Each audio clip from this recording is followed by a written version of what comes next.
Во многих популярных литературных романах о моряках и пиратах прошлого нередко встречаются рассказы о том, как эти самые моряки попадали в какую-то неприятную ситуацию, оказывались в открытом море без пропитания, начинали голодать, поедать свою обувь, кпык, а также бедных юнг. Но почему эти моряки никогда не пытались ловить рыбу? Разве у них не было рыболовных сетей на корабле или что-то в этом роде? Так почему же моряки прошлого никогда не ловили рыбу, когда выживали в открытом море?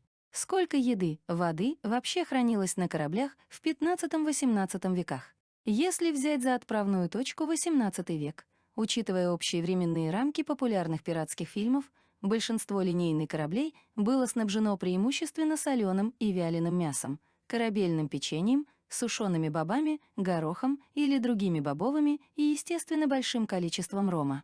Вне зависимости от того, кто управляет кораблем, пираты, торговцы, военные или китобои, закупка провизии производилась исходя из размеров корабля и количества команды. Вот, например, какой провизией был снабжен 74 пушечный линейный корабль 3 ранга Королевского флота Белона в 1760 году. Запасы провизии судового корабля для 650 человек на 4 месяца.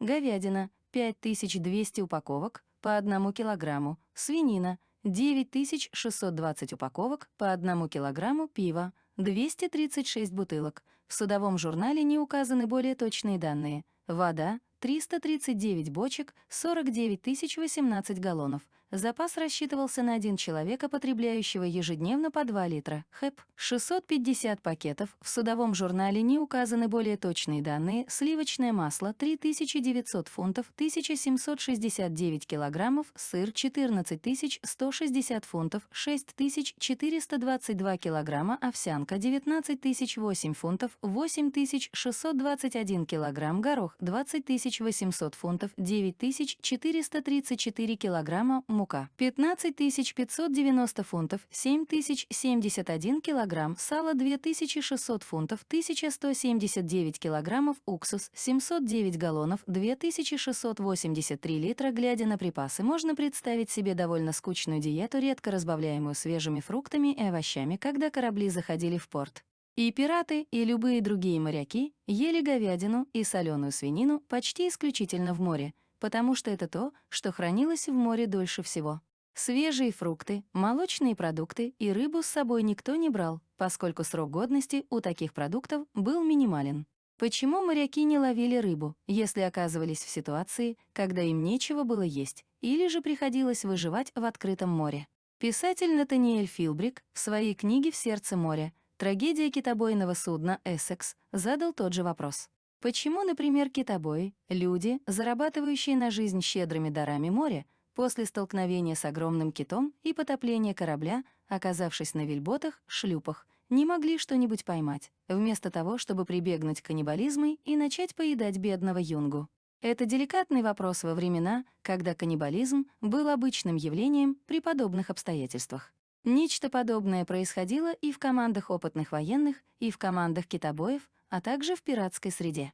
Оказавшись на необитаемом острове, пираты нередко тянули жребий, и тому, кому не повезло, оказывался едой для остальной команды. Почему так происходило? Существует 3 ключевые причины. Причина 1 — отсутствие рыболовного снаряжения и нужных навыков у команды. Исторические новостные газеты ежегодно рассказывали о десятках трагедиях, связанных с затоплением огромных кораблей по различным обстоятельствам. В моменты затопления корабля времени на спасение припасов или рыболовного снаряжения было мало или совсем не было. Были случаи, когда моряки теряли все, включая одежду, когда корабль тонул. Поэтому нередко после крушения корабля десятки людей оказывались в лодках, успев взять только самое необходимое. И даже если в спасательной шлюпке оказались бы лучшие рыболовные снасти и наживка, чего в реальности никогда не было, у экипажа было мало шансов наловить достаточно рыбы, чтобы накормить переполненную лодку голодных и взрослых мужчин. Писатель Филбрик пишет, что команда Эссекса, хотя и специализировалась на ловле китов, похоже, ничего не знала о ловле мелкой рыбы. Как ни странно это может показаться сухопутным рыбакам, выжившие мужчины в шлюпах даже не пытались пронзить гарпуном акул, которые кружили вокруг, или вылавливать рыбу из моря. Вместо этого, прежде чем слишком долго дрейфовать, они жадно смотрели на молодых юнг, которых можно было бы съесть. В случае с Эссексом рыболовство, по-видимому, не представлялось экипажу реальным источником пищи. Единственной пищей в пределах досягаемости была та редкая птица, которая садилась на лодку, или летучая рыба, прыгающая рядом со шлюпками по ночам. Книга Стивена Каллахена «Дрейфующие. 76 дней, потерянных в море». Это пример, рассказывающий о человеке, который выжил в открытом море в течение нескольких месяцев, вылавливая и поедая маленьких рыбок, привлеченных тенью под его спасательным плотом. И если хоть одного человека можно попытаться накормить рыбой, находясь в открытом море подобным способом, то поймать достаточно рыбы для того, чтобы накормить несколько десятков мужчин, практически невозможно. Филбрик также пишет о том, что у взрослых мужчин были семьи, которые нужно было содержать дома, и их смерть была бы куда большим социальным испытанием, чем печальная потеря 13-летнего съеденного подростка. В случае с каннибалами из Эссекса семья бедного мальчика простила его и убийц после того, как они вернулись домой в Нантакет и предстали перед судом. Только представьте себе эту ситуацию.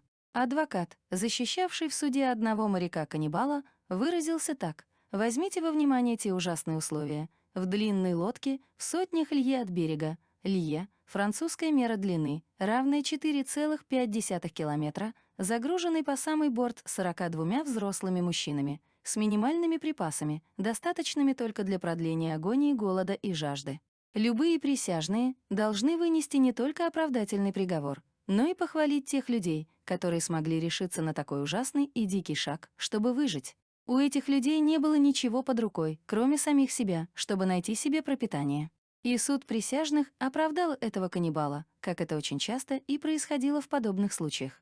Причина 2. Ограничение ресурсов. В прошлые времена у команды, состоявшей из большого количества мужчин и оказавшихся в открытом море без пропитания, посмотрим правде в глаза, было мало шансов на спасение. Даже если другой корабль увидит шлюпки или плоты, заполненные отчаявшимися душами, заблудившимися в открытом море, то этим людям никто не сможет помочь. Да и не захочет. Мало у какого корабля будет достаточно дополнительных припасов, которыми можно было бы поделиться с голодающей командой. Каждый корабль снабжался определенным количеством продукции воды, еды, исходя из минимальных базовых потребностей на каждого взрослого мужчины в команде ровно на одни сутки. И прокормить нескольких дополнительных десятков или сотен человек было фактически нереально. Пришлось бы урезать пропитание для основной команды, что грозило сильным недовольством, возможными бунтами от недоедания. Причина 3. Многие виды рыб ядовиты. Рыба редко водится в любой точке моря или океана. Благодаря имеющемуся у моряков опыту, они прекрасно знали, насколько опасна идея съесть любую попавшуюся рыбу. Ведь за свою жизнь многие матросы нередко были свидетелями того, что если есть неизвестную рыбу, в экипаже могут произойти десятки кмептей. Поэтому даже если морякам и удалось бы выловить рыбу, то они разными способами проверяли, съедобна ли пойманная ими рыба или нет. Самые ранние упоминания о смертях после употребления в пищу рыбы относятся к VII веку до нашей эры. Императорские целители в Древнем Китае знали, что рыба становилась основной причиной смерти, но не могли доказать, что она ядовита. Хотя зачем забегать так далеко? Даже американские военные моряки во время Второй мировой войны в регионе Тихого океана в 1941-1945 годах в условиях затрудненной централизованной доставки продовольствия нередко прибегали к потреблению местных ресурсов, в том числе и морской рыбы, из-за чего нередки были случаи массовых отравлений и даже нескольких кмептей из-за ядовитых рыб. А что уж говорить о древних моряках, многие из которых не разбирались в десятках различных существующих видов рыб. Испанские моряки в XV-XVIII веках, известные своей религиозной одержимостью, сначала окунали пойманную рыбу в святую воду, а затем надевали на нее серебряные кресты или серебряные монеты. Если серебро тускнело, рыба с их точки зрения могла быть определена как ядовитая. В 1886 году кубинский врач обнаружил яд в рыбе во время своих исследований после смертельного случая в команде. Он увидел, что яд содержится в тканях и мышцах рыбы. Около 50 видов рыб из 3 семейств способны накапливать в своем организме яд — тетрадотоксин, который в 275 раз токсичнее цианида. Смертельная доза тетрадотоксина для человека составляет около 8 микрограммов на 1 килограмм массы тела. Этот яд часто содержится в планктоне. Хотя рыбы питаются этим планктоном, они не сильно страдают. Ядовитое вещество накапливается в ее организме по мере роста рыбы. Этот токсин не исчезает независимо от того, как долго готовится рыба. Через час после попадания токсина в организм человека усиливаются жалобы на головную боль и боль в животе. Диапия и рвота возникают, когда организм пытается бороться с ядом. При ухудшении ситуации возникают серьезные проблемы с сердцем и дыхательной системой. Это может даже привести к смерти, если вовремя не начать лечение. Ну и, наконец, одна из самых ключевых причин, почему многие моряки не ловили рыбу. Это потому, что найти жизнь в некоторых частях океана очень сложно. Можно забросить рыболовную сеть и за целую неделю не поймать ни одной рыбы. Ведь чаще всего рыбу вылавливают на мелководье и в некоторых рыбных местах, которых в океанах и морях достаточно мало.